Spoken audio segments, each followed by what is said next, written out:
You're listening to Ideal Practice, episode number 54. And y'all, this one just about got me. I tend to cry when I'm proud, and as I was listening to this conversation and preparing today's episode for you, I found myself getting all choked up towards the end because I am so dang proud of the growth I have seen in this individual. Today, you get to meet one of my former clients, one of my students, Sarah McNamara. Sarah is a perinatal mental health specialist in the East Tennessee region, and I got to work with her back in the day when she first began to even think about starting a private practice. And boy, has she come a long way since then. Prepare to be inspired, my friends, and stay tuned.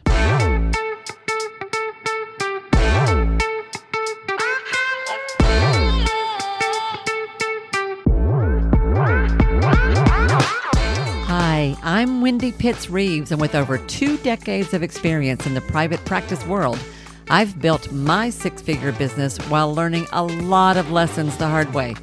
This is the first podcast that shows you how to apply the principles of energy, alignment, and strategy to build a practice that is profit-centered, but people-forward. This is the Ideal Practice Podcast. Hey, everybody, and welcome back. This is Wendy. Thank you so much for tuning into another episode of the Ideal Practice Podcast. How are you guys doing? What's happening in your neck of the woods? I'm kind of excited because as I am preparing this episode for you, I am actually about to leave on a 3-day business retreat. I try to do this once a quarter, maybe every 3 or 4 months or so, if I'm lucky. I don't always make it, but I try.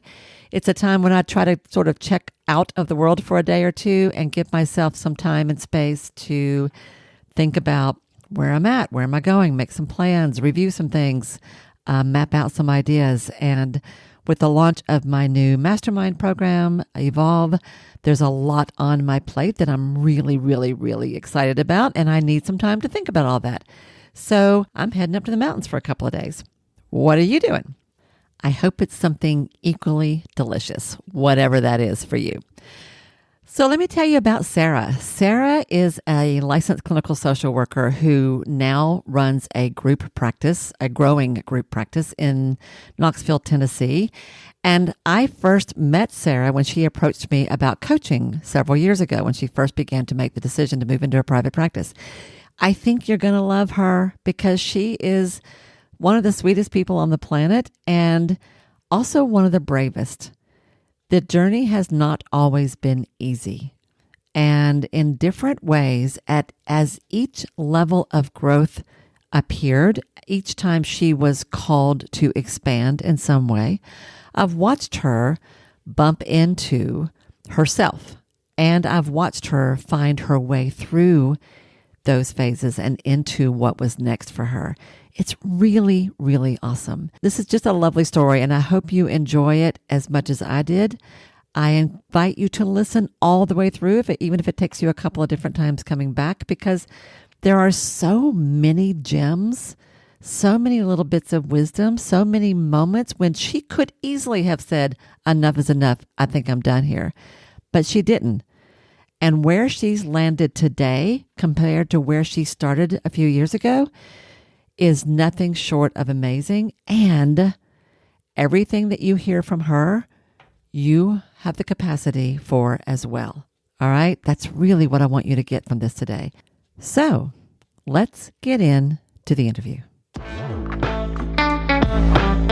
right. Hello, everyone, and welcome. This is Wendy. Welcome back to Ideal Practice. I am not kidding when I say I'm really excited to talk today to one of my favorite people on the planet. She knows this because I tell her this even when we're not recording. It is my really greatest honor to introduce you to Sarah McNamara, who I have had the most delightful honor of watching her grow and progress through her practice over the last few years. So say hi, Sarah. Hi, thank you for having me. You're welcome. And thank you for taking time out of a packed clinical schedule to be with us today. That's no small deal. I'm so excited. Great. Yay. So let's dive in and let's just get started by letting you kind of introduce yourself to people. Like tell everybody, where you are, what you do, just a little bit about yourself. Let's start there. Yeah. So I'm Sarah. I am a licensed clinical social worker by training. I am a messy mama to a lot of kiddos and have kind of been on just this journey of, figuring myself out and figuring out how to have a career and a business that I love in the midst of it all. Even in the middle of being a messy mama. Yes, 100%. I love that. That's true. Yeah. How many kids do you have at this point? We have three. Three. Yeah. And they're fairly young. Tell me how old they are at this point. They are 6, 8, and 10. Oh my gosh, y'all. Yeah. 6, 8, and 10, which is a handful in addition to running a very full private practice. So I wanted to have you here because I got to know you before you went into private practice. Mm-hmm. And it has been such a treat to watch your evolution as a clinician and as a practice owner. And honestly, as a woman who is learning to be confident in herself and believe in herself, I really have loved that. And so I just wanted to kind of walk through what your journey has been. And just sort of tell your story, if that's okay with you. Absolutely. Okay. So when we first met, you were working at a major medical hospital. Tell everybody where you were in the beginning when we first connected. Yes. I think when we first connected, Wendy, I was, 10 years out of grad school and had been working at a hospital for this one position for those full 10 years, and was in a place where I both very much appreciated the security and steadiness of the career that I had, and was longing for something that was a bit more mine. And I could grow into. So I think where we met was in kind of the messiness of my freak out of what is my life and how do I make sense of all this? Help. Yes, exactly. Yeah, you were working, and you weren't working in a mental health facility. You were working in I've forgotten what you were doing. I think it had something to do with, well, just remind me, what was the unit you were working on or the... Yes. I was a social worker at the Hemophilia Center. So very kind of specific niche of medical social work. And I remember because when we first started working together, we were doing calls at your office at the hospital, and Yes. it was always sort of a little challenging. Yes. The tech was. I remember that. That's funny. So you wanted something more for yourself. Did you always think that you would at some point go into private practice, or was that something that kind of evolved after you were in the field for a while? I've tried to reflect on this, and I think that I honestly didn't know. I don't think I ever really saw myself in medical social work. So I think that I was just kind of doing my best where I was. And I think where it all got really squirrely for me was the intersect of like being a human and being a then mom to 3 even younger kiddos than we have now, and trying to figure out, what life looked like and how I continued to hopefully evolve and grow, even with a lot of things that felt like barriers to that growth and progression at that time. So when you were thinking about starting a practice or branching out on your own, did that feel like something that was exciting and calling you forward, or was that sort of scary? And like, how did that fit into, I want more, and I don't know, I'm not quite sure how to get it. Yeah. Well, I would be remiss, I think, if I did not speak to that I had just been through, prior to meeting you, I had been through this experience of really learning acceptance and integration training with Melanie McGee. So I had just completed a year-long therapeutic fellowship with her where it really like lit me up both personally and professionally in many different ways and opened my mind maybe a little bit begrudgingly to the possibilities of things and a career beyond where I was. So while I was both hopeful, but also very fearful, I was also a very practical person, and it was very hard for me in that season and phase of life to imagine, I hate to say like investing that much effort in myself in that stage of life, but that's kind of what it felt like. Effort and attention and like giving yourself the room or permission to explore that? Was it like that? Yeah. And I think that came, kind of in the midst of just that transition, like to and through motherhood of having young kiddos with needs and really, bearing some of that financial responsibility. And also, I know you remember insurance was a huge thing for me. That was my number one biggest concern. And, even entertaining that thought of, it may be possible for you to have something that lights you up and provides abundantly for your family. That was it took me a while to get there, right? That's huge. Yeah, let's talk about that. You're right, because I'm remembering now that you were telling me. So you and I met when you were working full time. You were thinking about starting a practice kind of on the side in the beginning. And the way I'm remembering this is that you couldn't imagine that you could. I mean, you had a full job with benefits and all the stuff that comes with having a job, right? And then how can I possibly go into private practice and still make sure my family is safe, that we have health insurance, that we have benefits, that we have the financial means to take care of what we need to take care of. And so the whole idea of leaping into this huge unknown, and I should, for those, I'll tell everybody this too. One of the things that I will sometimes say here is that a lot of us who are drawn to working in our own practice tend to be high risk takers. We're really quite comfortable with that. On the Kolbe's, which is the Kolbe A index, which is a test about work styles, I talk about being a high quick start, that we're really good at having an idea and just leaping into it and seeing how it goes. That's not you. I know that's not you. Not at all. Not at all. So when you say you're a practical person, I'm thinking that is absolutely true. Like you're very careful, very thoughtful, very deliberate. And you wanted to kind of make sure that you were doing this in a careful and logical way. I'd also want to highlight you that you mentioned that you had just completed training with AAIT. For those of you who have been following the podcast, y'all will remember I did an interview with Melanie McGee. That's the founder of AAIT that Sarah's talking about. You can go find that. I'll have that linked down below at some point. But so you had been through this training, which you thoroughly enjoyed. You had landed on a clinical skill and a way of working that was delightful for you. Yes.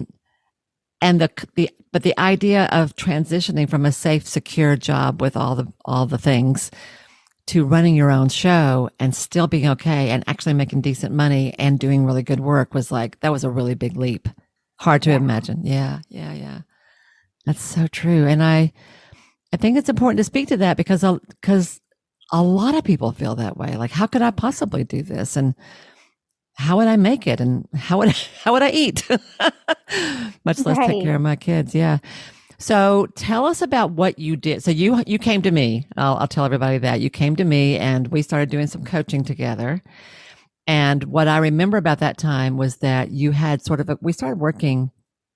Oh, y'all, I have to tell you this very funny story. I have to tell them about you sending me your check. It's one of my favorite stories. I tell people all the time. So Sarah contacted me one fall when the time to take action was getting stronger in her heart. And she was like, I really need to do this. And we had a conversation. She wasn't quite ready to start right then, because I just said she's not a high quick start, but she wanted to commit to beginning work together like the next spring. And so I was willing to take that chance. Like, okay, I'm happy to do this, but I want you to be committed to it. So she made a commitment. She made a deposit into working with me. And then a few months later, it was time to dive in. And at that point, she sent me the rest of her payment for our coaching engagement. And I have to tell you guys, if you have not done this before, it is a really big deal to work with a coach. I have done it a lot at this point, so I don't have the same reaction as I used to. But the first time I ever hired a coach myself, I sat in my car and cried because it felt like such a big dang deal. And it was really scary and exciting. And you sort of run into all of your hopes and fears all at the same time. Well, Sarah was in that place and sent me her payment to start working together. And she sent it in a card, and all she wrote in the card was the word, ah, with about 20 exclamation points. I still have that card. I keep it on my bulletin board because I got such a laugh out of it, and I totally understood it. And that's what it feels like when you take the leap into your own potential, into your possibility. And when you step into a dream that you have for yourself, it's like, oh my gosh, I can't believe I'm really doing this.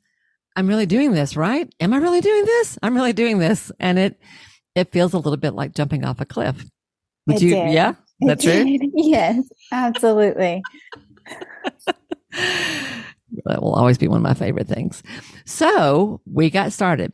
And in the beginning, full-time job, 3 small children. You started working around the edges in the evenings and on the weekends. Tell everybody how you started your practice. Oh, goodness. You know, Wendy, I think I started, I don't know when my hard launch was, but I will say I think I almost started for free because while I was learning and immersing myself in acceptance and integration training, I was like, I just got to practice. Like, I just want to practice, and I want to have an opportunity to fine tune these skills that I really didn't have in my my hospital setting. So I had several clients that I don't even remember how I found them. Melanie funneled me some, and I had several clients that I saw for very minimal to no money, honestly. Because you just needed the experience. I needed the experience. Yeah, I maybe wouldn't recommend that now, but that's absolutely what I did. Well, I remember that you were working, that we carved out how many hours a week you could devote to this.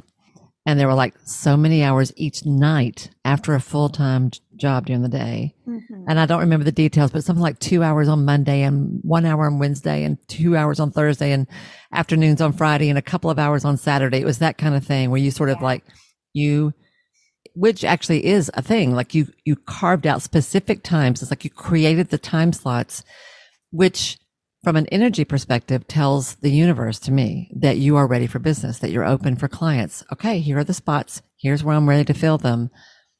Let's do this. So people begin to trickle in. And in the beginning, you'd see them for whatever they could pay or not, whatever it took, right? Yeah. And then you started, and I think you got onto insurance panels. I can't remember. Were you on panels at that point? You were. I started that process of credentialing with, I believe at first 2 companies. Yeah.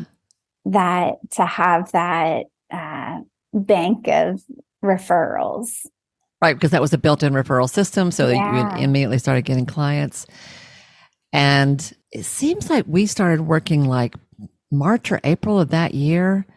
I'm remembering as being in the spring sometime. Mm-hmm. And your goal was to, if things went well and you kind of figured this out, that you would leave your job and go full-time private practice, I want to say by the end of the year.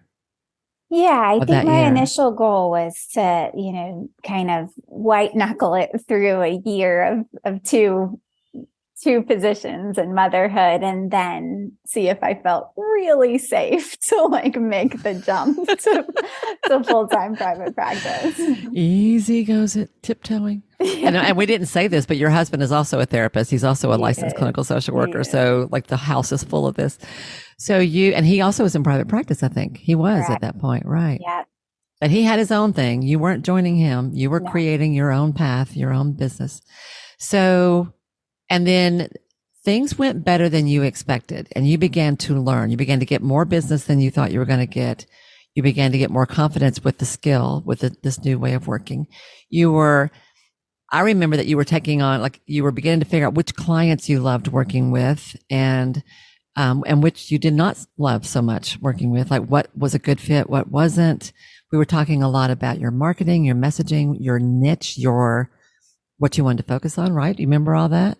Yeah, that was slowly evolving for me in that time that I was working with you. And I will never forget, as I was kind of exploring and figuring out who were my people, I remember asking you a question on one of our calls. And I said, Wendy, is it okay if I say that I just want to work with women? And you said, well, Sarah, that is 50% of the population. So I think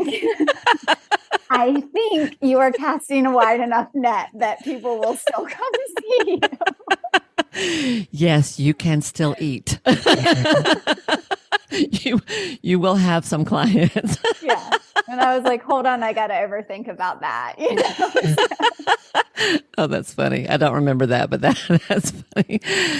Yeah. Yeah. So that was hard for me. That was hard for me kind of feeling secure enough to even like be honest with myself of who were my people and what really lit me up and who could I see myself creating a lifetime career in working with. Yeah. And do I have the right to do that? Yeah. Yeah. Is it okay for me to narrow my focus or to be particular about who I see? Is it okay for me to say, I don't work with all these other things or all these other folks. I only do this. Is that selfish or wrong in some way? Mm-hmm. Yeah. Is that true? Yeah. It is. It is. Yeah. And so that year went quickly and you ended up, tell everybody about how and when you left your your job and made the leap into private practice for real. Do you remember? Yeah. This is one of those things I've been really thinking about and reflecting on. And Wendy, I know we've talked about this before in some different ways, but I think it was like a real sense of irony when I got to that place, because while, yes, I think I had, maybe checked the right number of boxes that I needed to check to feel like it was time and built up steady enough that I felt like, okay, we're not going to starve. I'm not hurting my family. Still go to after school, like that, those very practical things that I was very worried about. I think that part of what happened in my personal life that really gave me that almost like okay, you have to do this. It is time, is that our son got sick. Oh, yeah, that's right. He got really sick and he was sick for quite a while. Mm-hmm. And it was a really rough road. And I think that all the things that very steady, secure job had been providing me, that sense of security and that I could care adequately for all the people, became not enough because I needed more of myself to be able to dedicate to him and his care. And so I just find it ironic as I reflect back on that, because I think that thing that I was so scared of letting go ended up ultimately being the thing you had to that I really needed, and I had to let go. Huh. I'd forgotten all about that. I remember that. It was a really hard thing. And you needed the emotional energy to deal with it. You needed the time and the freedom to be able to be there, because it took a lot. And you still needed the income, right? and needed to take care of all that at one time. And the job suddenly became a barrier to all of those things. Yeah, I Wow. needed some sense of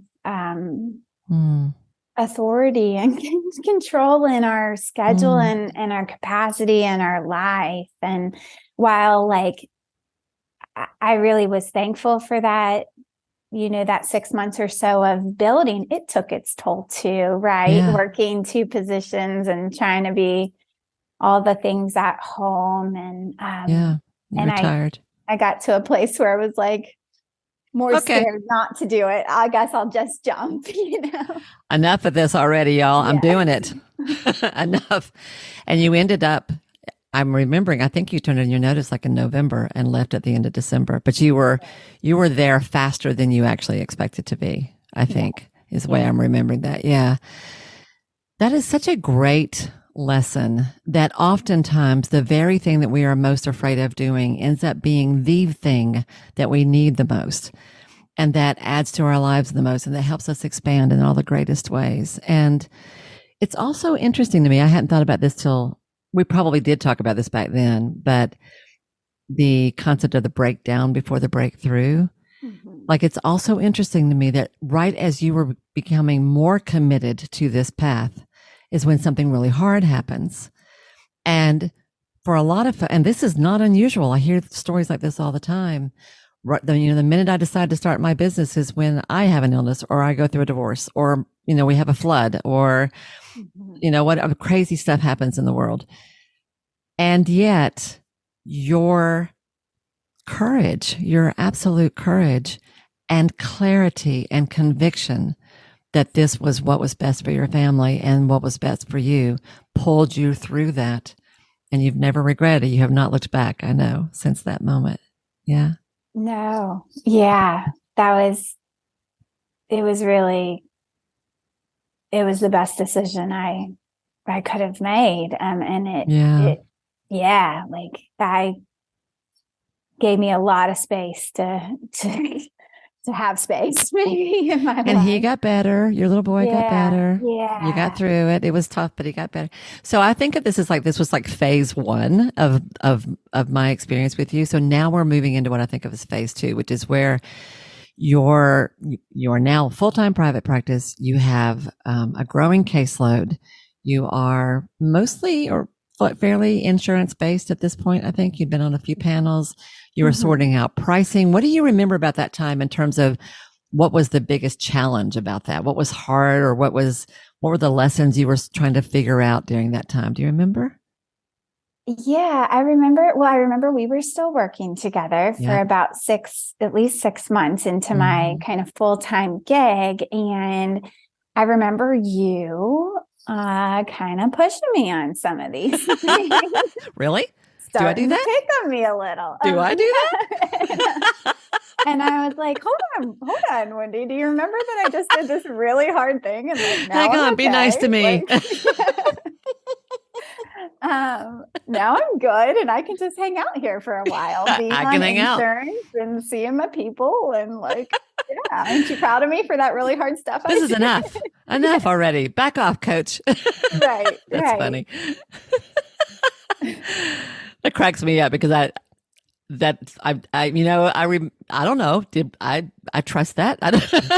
It's very funny.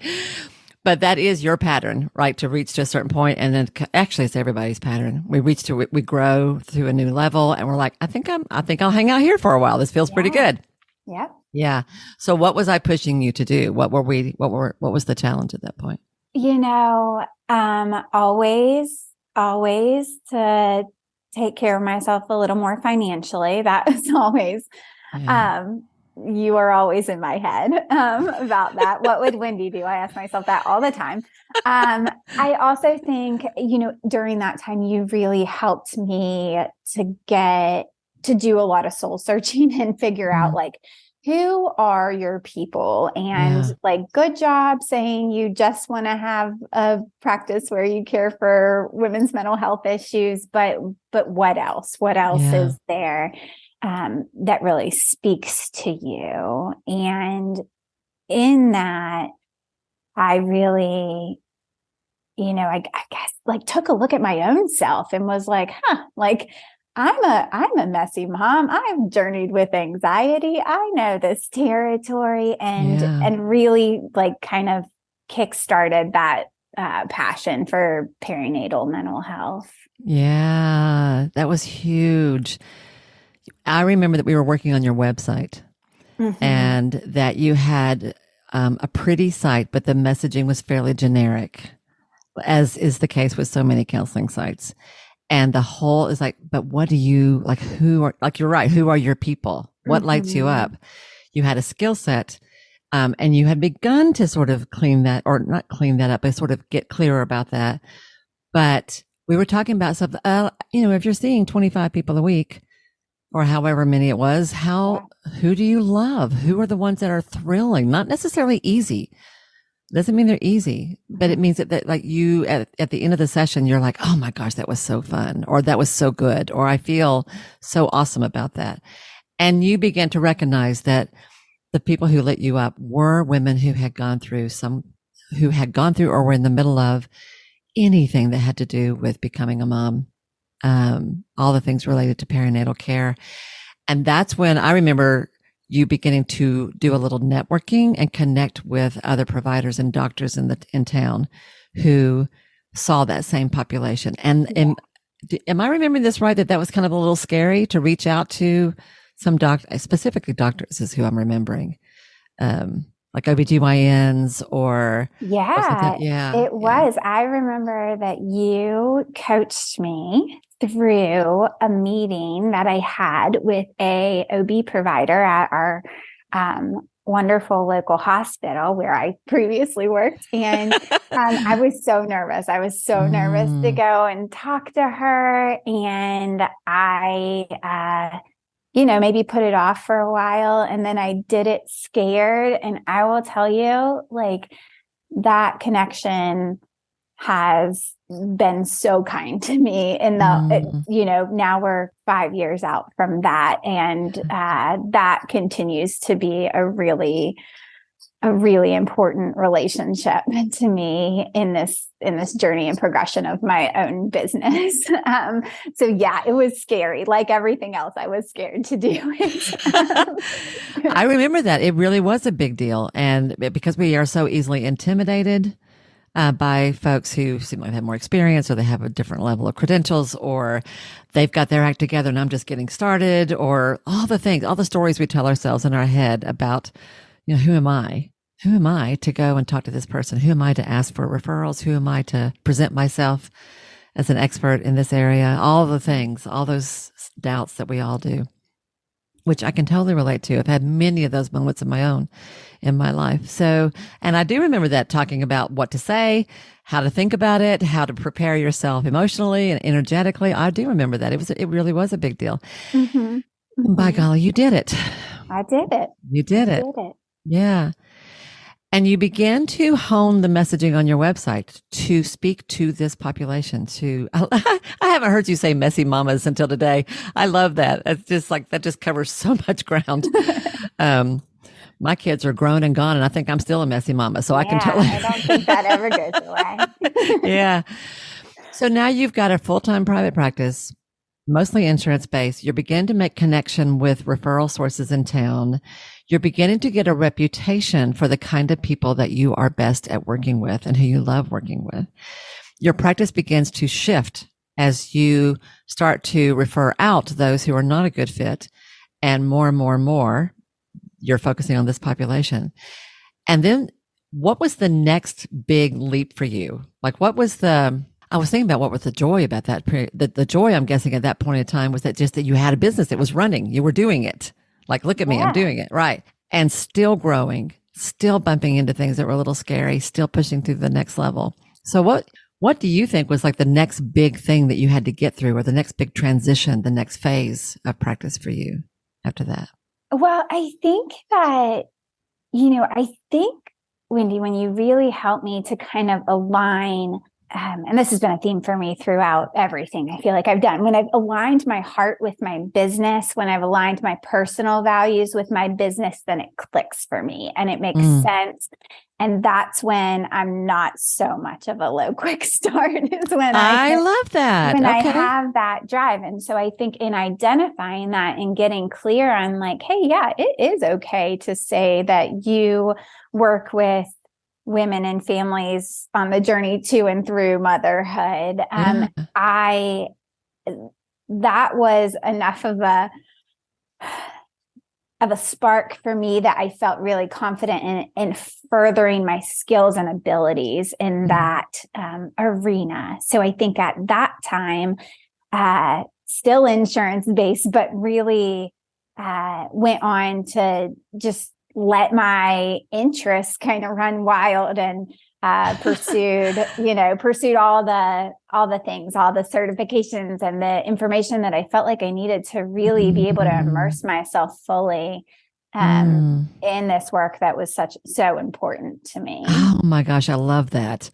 I love that. What I'm hearing you say is that it was scary, it was scary, and then it was kind of like, okay, not only is it not scary at this point, but I am giving myself permission to go full bore into this area that I love and just like soak it up like a sponge in every possible way. No more apologies, no more hesitation. I am in. I am so totally 100% in. And wow, I love that, Sarah. I haven't heard you talk about that way before. Yeah. And the more I did that, the more my passion grew, which then my drive, and your courage. Yeah. And confidence. Yeah. And y'all, I have to tell you, I did not pay her to say these things about my work with her. I did ask her if it was okay that I mentioned that we worked together. But it tickles me to hear the story. It tickles me to hear kind of what stuck with you and, what things stand out. Cause I don't always remember all that. And it does my heart good to hear it. I have to admit, but I don't want people to think I said, Sarah, come on here and say all these great things. Cause I just said, is it okay if we even talk about it? So, confidence, courage, and freedom. I love what you said about that when your heart was aligned, when your practice in your heart was aligned with your values, like when all the things lined up, I'm doing what I love that feels right to me and getting paid well for it and taking care of my family. I have the freedom to go completely into it and how much easier and more exciting it got. That's how you know you're on the right path. You just can't get enough of it because it's so good, right? Yeah. It just clicked. So somewhere along the way, you began to shift away from insurance. In my mind, that was the next big change I remember you making. Did you say? Yeah. Yeah. I think that if I'm remembering correctly, I was done working with you at that point, but I think I even came back for like a consult. Am I still going to be able to feed my family? A little check-in. Wendy, little is this anxiety okay? dump, I'm happy to be that person. I can be the touch point every now and then. Okay. Is it still okay? I think it's okay. Yes, it's still okay. Go for it, girl.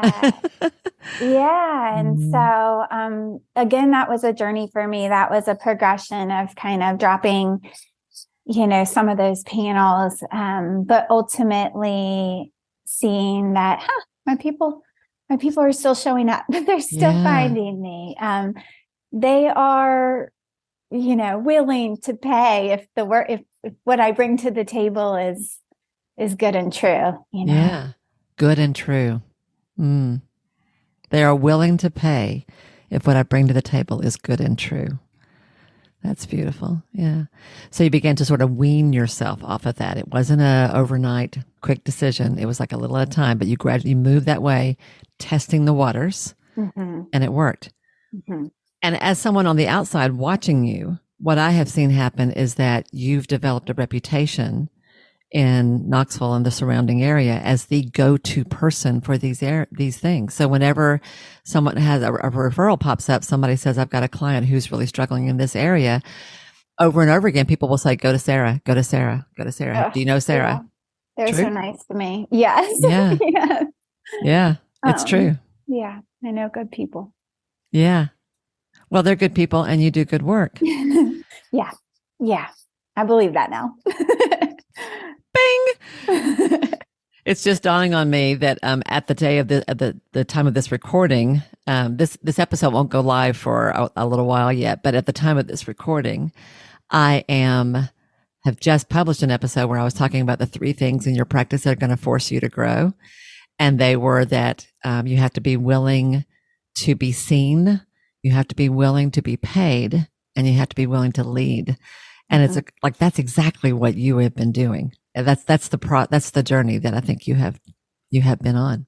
Yeah. And I can speak to that scene part, I think, because, I believe I've shared this with you before, but at each stage, it was like, I got to that kind of safety net of, okay, I made the jump to full-time private practice and I'm good. People are coming and at that point, I think just because of, the need for sound mental health care in our world right now, I didn't have to be but so seen after a while. I, in the beginning, certainly hustled for those referrals. And then after a while, it was, I had worked with enough people. I was on enough panels that I really didn't have to do so much of that network and marketing place. And I felt like, oh, I could just chill here, and I can hang out here for a while. Yeah. Here we are again.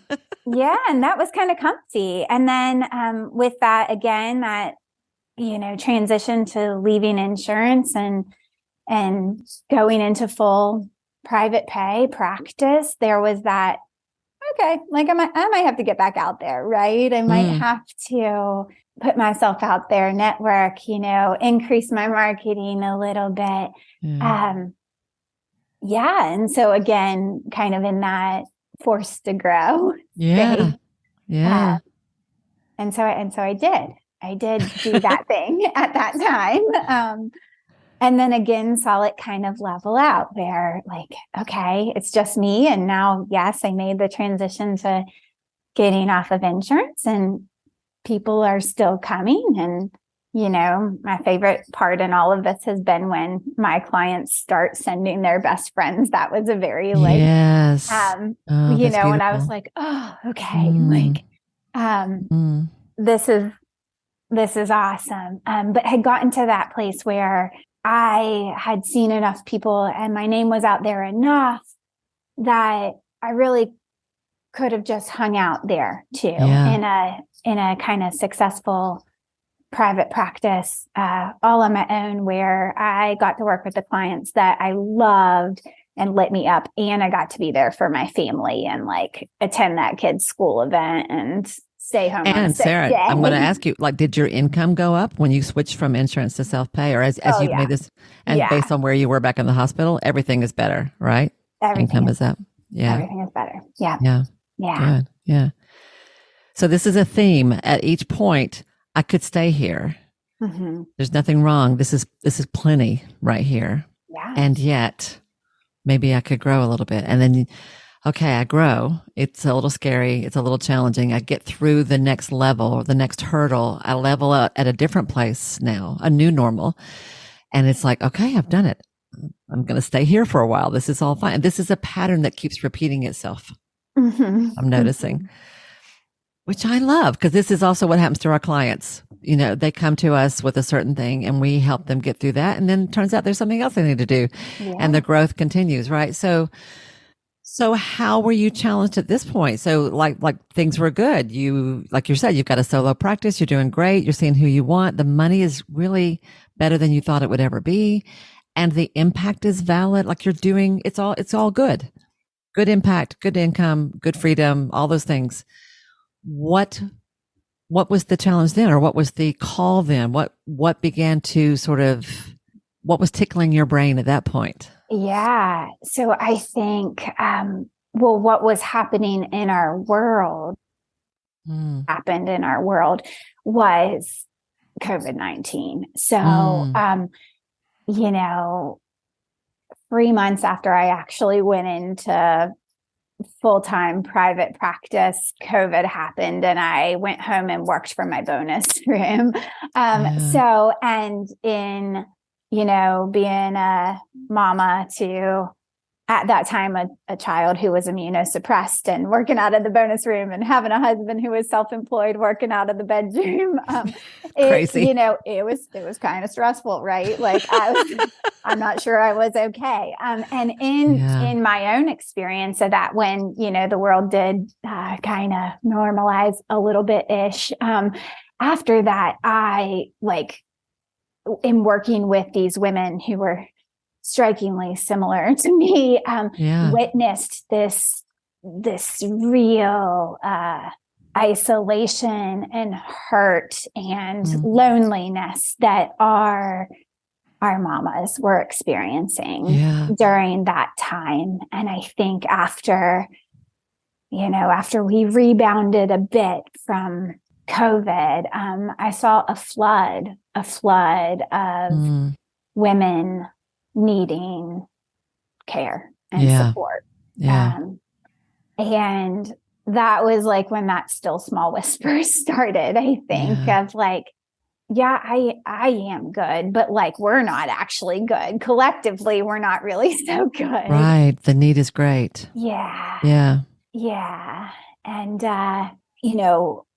always I've had the support of some other mental health professionals in our area who were also doing this work. And in connecting with them during that time, saw that everybody was full. Everybody was turning away people, humans who really needed care. And, and so it was that, am I being called to grow again question? And so what happened? What happened next? Well, what happened?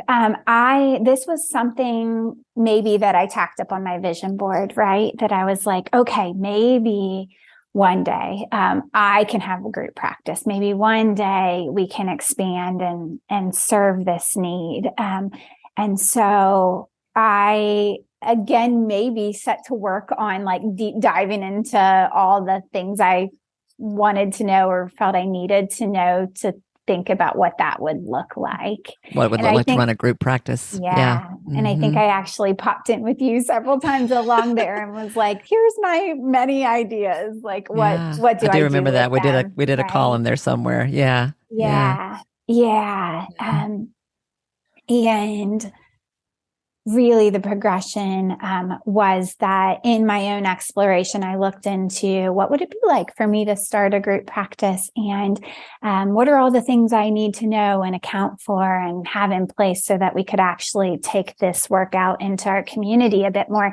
And in doing so, I found that there were pieces of it that really lit me up, getting to establish a home for perinatal mental health in our community, and creating a safe space for mamas and families on this journey. And then there was parts that didn't light me up so much, payroll and insurance and all the details, the operations side of running a business, the admin. And I wasn't deterred from that. I was okay, this is a challenge.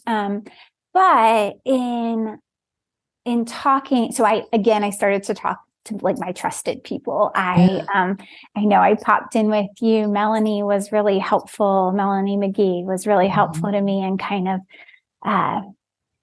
weeding through some of my ambitions and anxieties simultaneously. And in doing that, I had a really wonderful partner in Dr. Julia Wood, who is our psychiatrist here, who specializes and is amazing at perinatal mental health.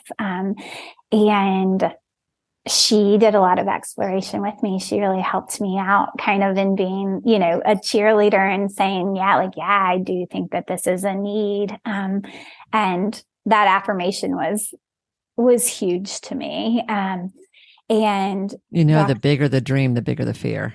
That goes together, right? The bigger the dream, the bigger the fear. I loved the way that you you felt this sort of an internal call. You saw a need out there, and there was something in you that was rising to meet that need.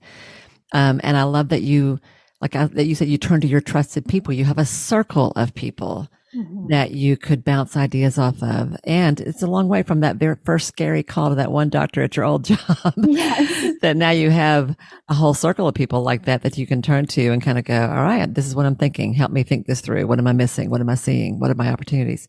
I love how intentional you were about that. And I want to put a pin in that, because I think anyone who's listening to this, if you have an ambition, you have a dream, I don't want you to minimize it or blow it off because you don't know what to do about it.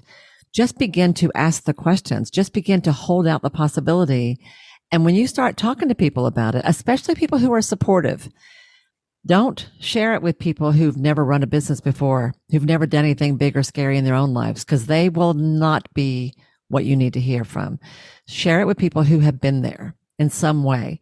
And I don't mean just share it with people who are going to say, yeah, whatever you're doing, that's great. Cheerleading serves a function, but we need people who are critical thinkers, who believe in us and who can ask all the right questions to help us think things through. So that's what you were doing here, Sarah. That's kind of like what a mastermind is. That's the same idea behind a mastermind. So I love that you were doing that. And so you did that. And so the idea began to take form about, I love this piece, the clinical piece, the inspirational piece, the community piece. I don't love this piece, the administration, the operations, the red tape. So then what? Yeah. So in my exploration of this, Dr. Wood helped me and said, hey, I know this therapist in Nashville who has created a really amazing community for perinatal mental health. And I think it would be really helpful if we just hopped on a call with her and picked her brain about it. And so that's what we did. Huh.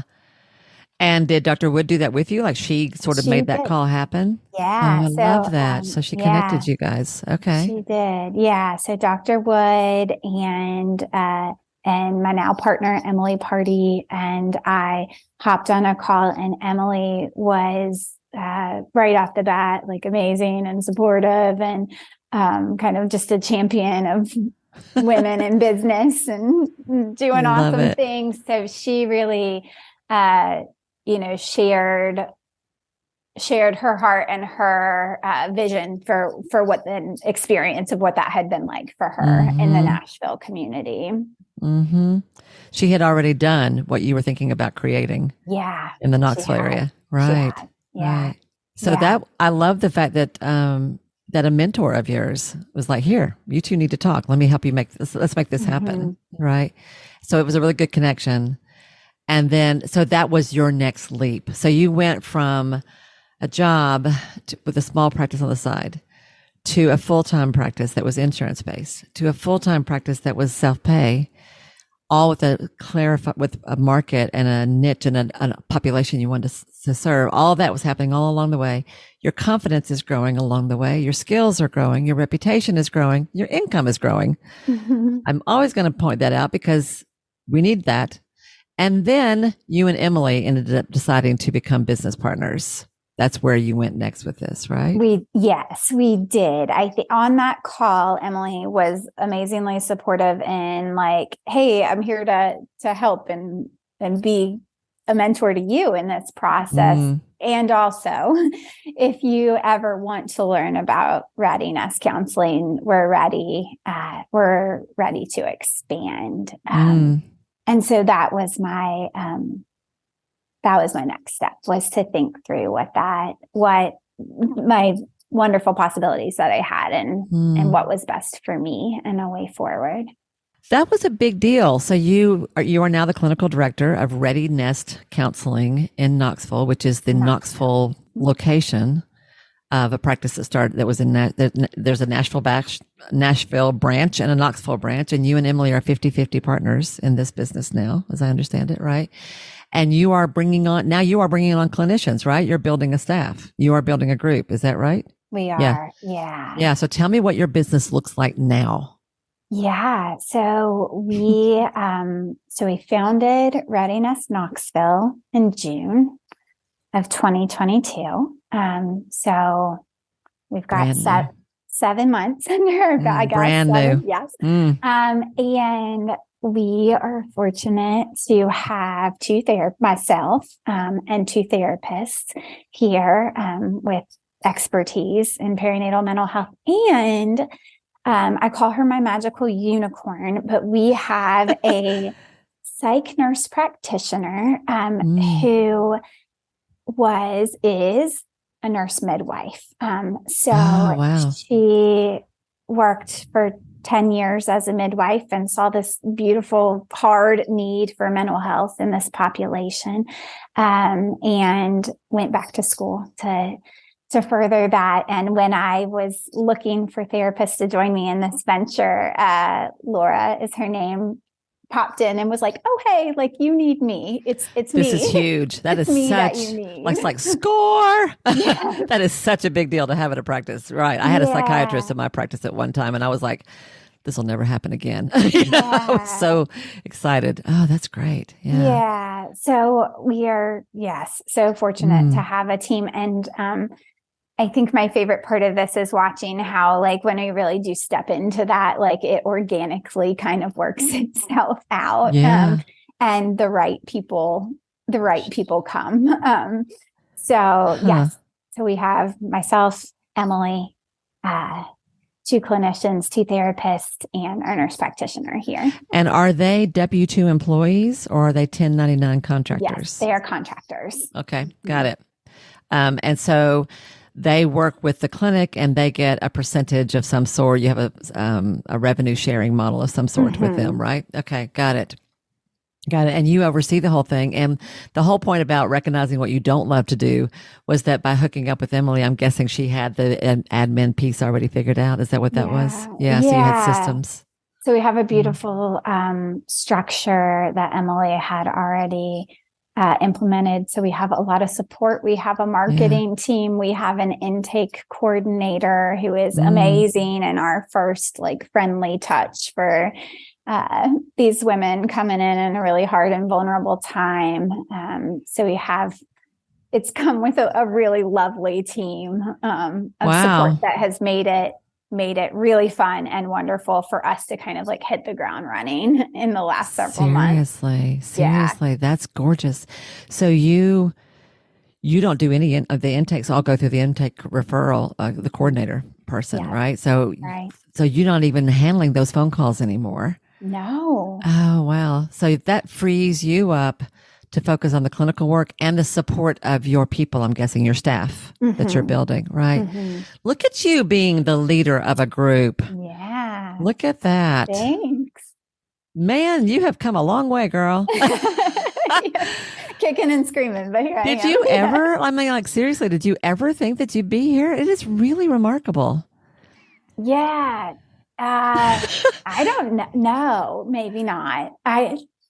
Well, it's just for those who don't know you, like y'all, Sarah has the sweetest, soothing, calming energy, but she, to me, you always seem like a little shy, a little, a little awkward. I'm not so sure. I'm good over here. Really, you don't even see me. I'm fine. Just let me see my people. I'm good.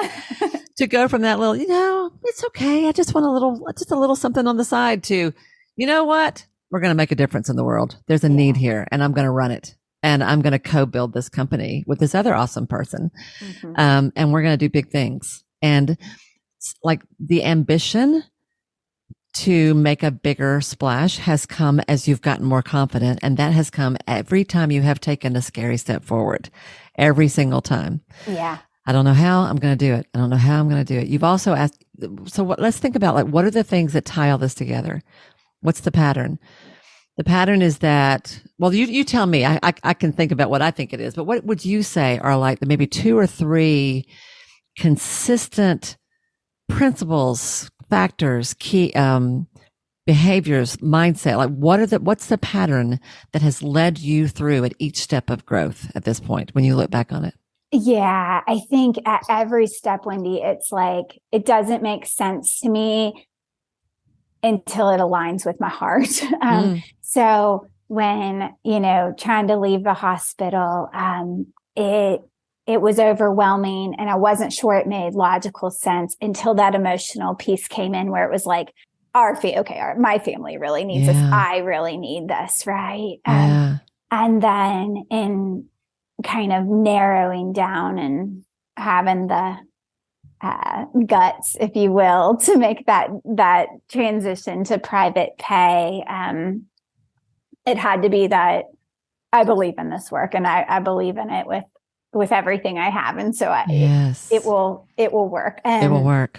Yeah. And then with readiness, I think I got to a place, or just even in my group practice contemplation of like, I'm actually scared or not to. I'm scared or not to try because it's that important to me, because I think the need is that great that if we can do this, then I want to be part of it. And if not now, when? If not who? If not you, who? Yeah. That like a little shove that I always need of,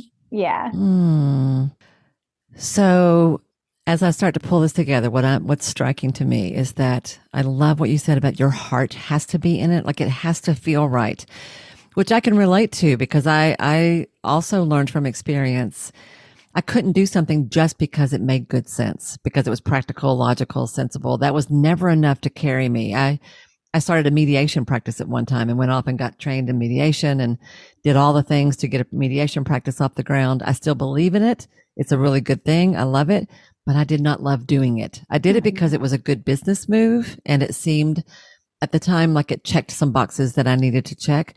But my heart was never in it. It just never felt right for my personality and who I'm just way too pushy to be a mediator, to be honest. But I learned a lesson from that experience because it took me a few years to go, oh yeah, this isn't going to work. And here's why. Your heart has to align with it. And I think this is kind of a cool thing for healing arts practitioners anyway. Those of us who are healing arts professionals, whether you're a clinical social worker or a yoga teacher or a midwife, whatever it is you do, this is why it's not just, I talk about the money side of it, but the money is just that's a side, what's the word I want to say? Like a byproduct, that I want to be good and healthy, just like everything else, because that's what sustains you to do this work. That's what keeps the business alive and healthy so that you can make a difference. But you have to believe in it. It has to feel good to you. I actually think it should be fun, or at least sometimes fun. Like I think you should genuinely enjoy it, where you're like, oh my gosh, I can't believe I get to do this for a living. Yeah. And it is. So it lines up with your heart. You begin to ask questions. You go out and you've sought mentorship and coaching and mutual support from colleagues over and over and over again. And then it's taking imperfect action, stepping into it, even when you're not exactly sure what to do. You're like, okay, I'm just going to try this, and taking baby steps and then more steps. And then eventually all the way into it and figuring it out. And the whole process starts over again, over and over and over again. I love it. I love it so much. And I asked you to do this interview because you know me, Sarah, I don't blow smoke, right? I don't say it if I don't mean it. And I have, because I've said this to you privately. I've said it to other people about you. It is just such a treat for me as a licensed clinical social worker who believes in the empowerment of people, and as a private practice coach who wants, I really want our industry. I want all of us to be successful and well paid, well respected, and to claim our space in the world where we make a difference the way we know how to do it. Because you're right, the need is great. And I don't think you should have to suffer and sacrifice to do it. I think it's a win-win all the way around. Your clients are getting better. Our community is so lucky to have you in this area. And I can't wait to see where Ready Nest is going to go next. And where you're going to go next, because there will be a next, won't there? Yeah, I think so. I'll let you know when. Well, so for anybody who hears this and is like, I want to talk to this person, I want to learn more about this, I want a taste of this. How would you recommend anybody who'd like to talk to you a little bit more personally reach out to you? How can they reach you? Yeah. Through our website is wonderful, readinesscounseling.com. our contact button will come directly, and I will get that and love to talk to anybody who has a passion for this population and just supporting women and children and families in our community. There's so much work to be done and so many ways to make a difference. So reach out to Sarah, y'all, if you are inspired and you'd like to know a little bit more about what she does or how she does what she does, and anything that you can learn from her, reach out to her. And you will not be sorry, because she is a real joy to talk to. You'll love her as much as I do. So Sarah, before we sign off for the day, is there anything that I haven't asked you, anything that we haven't covered, anything we need to nail down? Is there anything else that you want to share that would make this interview complete?